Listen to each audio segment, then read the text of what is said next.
صار بيت؟ هذا لكم بيت، تفضل. وين؟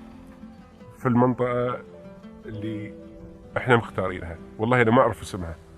نسكن فيه انا وياهم؟ راح تسكنوا فيه؟ فينا يطردنا؟ لا والله ما حد راح يطردكم، في كهرباء ومي؟ في كل شيء. مش محفر فيران ولا شيء.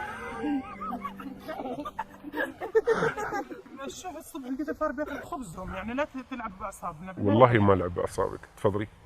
هذا بيتكم واولادك ان شاء الله نكفلوا. احنا نقول دائما والله ان الناس للناس. ما حد يطردنا ولا شيء؟ والله ما حد راح يطردكم ولا حد راح يجي عندكم، واجارهم كله مدفوع ان شاء الله. تمزح؟ والله ما امزح يا امي، الناس للناس والله. واحنا ما جينا الا نفرحك والله، مش ننزل دموعك، ونفرح الايتام اللي معك. والله تمرمط، والله هاي مريضة قلب، والله هذا عنده صعوبات تعلم، والله الكبير على البركة، خليها يا رب. الحمد لله، الحمد لله عليك. ولا غير الله ما نعلم. حكوا اول اخر شيء سلميهم لاهلهم وتعالي عيشي عندنا انت اخواني. حكيت انا لما اسلمكم لحم، هاي لما توفى ابوها سنتين، يعني هذول هيك وين اروح؟ قالوا يا بتسلميهم لاهلهم يا بتتزوجي. حكيت بتزوج وتزوجت بنت حلال وهرب. هرب. كله خير، كله خير. ما انا مخجلان احكي لك، يعني لسه عندي صغار هالقد شو.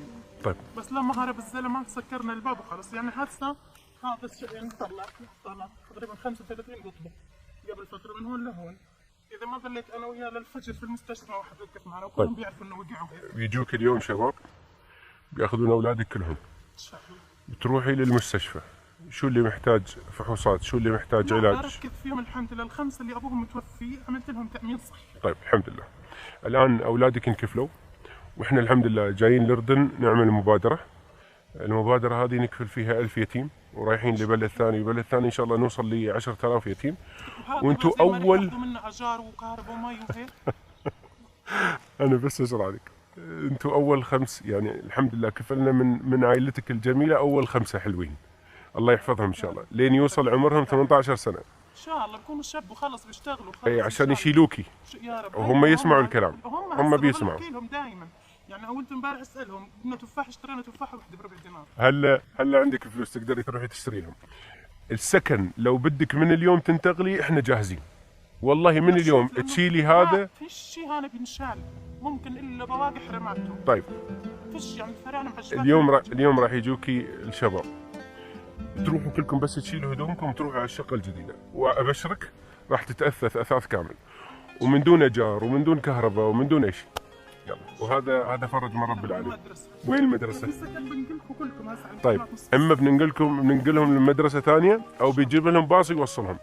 شو رايك بعد؟